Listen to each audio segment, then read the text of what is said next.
bunch of alternating magnets between north and south and conductive discs. And when we put these discs between the magnets, I can feel a resistance to me moving it in both up and down. And we can see that when I drop it, it doesn't just fall at the speed of gravity, it kind of slows down in between those magnets. And so what's going on here is we have a changing magnetic field. As right here, the magnetic field points from north to south, and over here from north to south, but it's the other way. And so as this disc goes through this region right here with a changing magnetic field, a current is induced that creates an opposing magnetic field. And that is why we have this resistance. So it goes really slow. And then that's going to switch every time it goes through one of these magnets. Now, with another disc like this, when I put it through, there's much less resistance. I can still feel some, but it's much less. And you can see that when I let go, it falls a lot faster. And that's because it's difficult for the current to travel through when it has these gaps. Here's a diagram representing the magnetic field of the Exploratorium exhibit. And we can see that in the first section, the magnetic field is pointing to the right, and that goes to the left. So if we define to the right as positive and to the left as negative, then we can look at what the flux, the magnetic flux, through this disk will experience. And so in this first section, this top drawing corresponds to this first section. The magnetic flux is to the right, and so it's positive. And then in the next section, it is to the left, and so it's negative.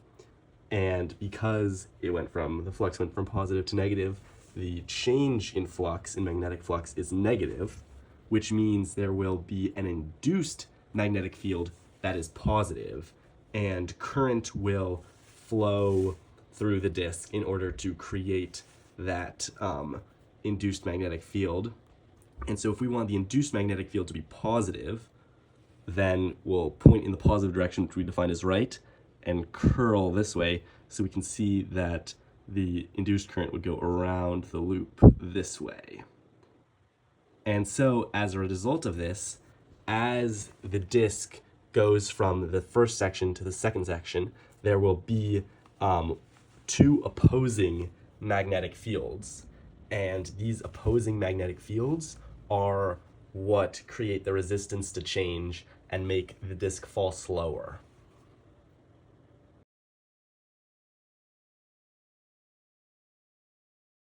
In this exhibit, we have a current-carrying wire wrapped around many times, and above it is this little loop, and when I press the button to allow current to flow, the loop is going to jump up.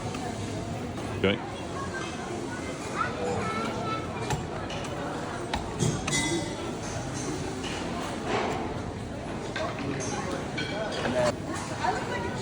And this is because of two opposing magnetic fields, and they're both induced magnetic fields as a result of current flowing through this wire. Okay, for this exhibit, we have a current-carrying wire, and it is not clear from actually looking at the exhibit which way the current flows, but it doesn't actually matter which way the current flows. The same effect will be achieved no matter which way it flows. So let's say that the current is flowing in the direction indicated in this drawing. We can use the right-hand rule to curl our fingers in the direction of the current, and the direction our thumb points will be the direction of the magnetic field created by this current. So I've indicated that with this magnetic field arrow.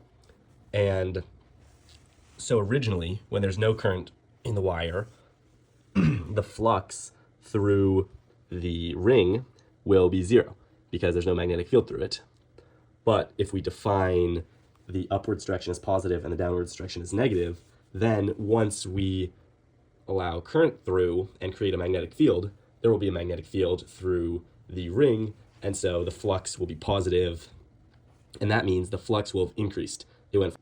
And because the change in flux was positive, we are going to need to create a induced magnetic field that is negative, in a negative direction. And so we figure out which way the current will flow in this ring by pointing our finger down in the direction we know the magnetic field has to travel, and then wrapping our fingers so we know the current is going to travel along the loop in this direction, clockwise from a top-down perspective. And so because of this induced field, magnetic field in the downwards direction, and the original magnetic field in the upwards direction that came from the wire, we have two opposing magnetic fields, and this creates a net force in the upwards direction, which causes the ring to accelerate upwards.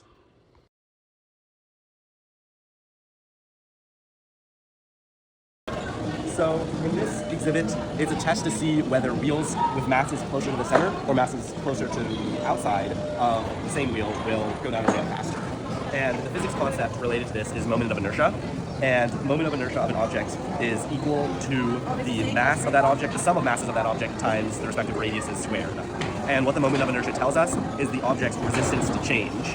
So this object right here has its mass distributed further from the center of mass. So that means that it's going to have a higher moment of inertia and therefore a higher resistance to change. This one has its masses distributed closer to the center of mass, so it has a lower moment of inertia. And so we can test this out to confirm it.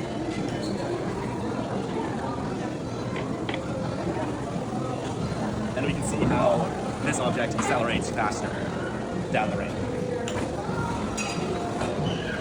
So now we can test. We've determined that having masses closer to the center of mass leads to going down the ramp faster, a lower moment of inertia. But what about between two objects that have their masses distributed both close to the center, but this one weighs more, as you can see over here.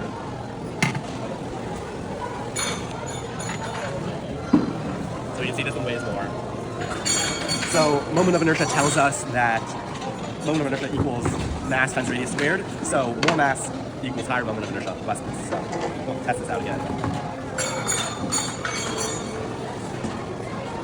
And one thing to notice here, we can see that the one with less mass is going down the ramp faster. But one thing to notice is that the difference, this one was a lot closer together than the previous race with the masses further from the inside, from the center mass. And that's because the moment of inertia increases for its mr squared. So as the radius increases, the moment of inertia is proportional to the radius increasing squared.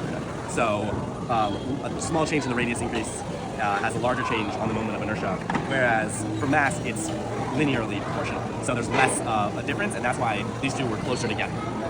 Yeah. So in this exhibit, moment of inertia refers to an object's resistance to change. So an object with a higher moment of inertia has high resistance to change. Object with a lower moment of inertia, lower resistance to change. And a lower resistance to change means easier to accelerate. Another important topic is an object's center of mass. So these two objects, although it might not appear so immediately, they actually have the same center of mass. And one way to think about this intuitively is to imagine if these were disks with masses around them, and just like in the exhibit, and if you were going to balance them on your finger, that wherever that balancing point is, that's the center of mass. And so when you think about it like that, it makes a little more intuitive sense why these two, you'd have to have your finger right in the middle. So this is the equation for moment of inertia, and this simply says moment of inertia is the sum of all the individual masses times that individual mass's respective radius squared. And this means, for the sake of this problem, that the moment of inertia is proportional to the mass and is also proportional to the radius squared. So as the mass increases, the moment of inertia linearly increases, but as the radius increases, the moment of inertia will increase proportional to its squared. So the radius has a much bigger effect on the moment of inertia.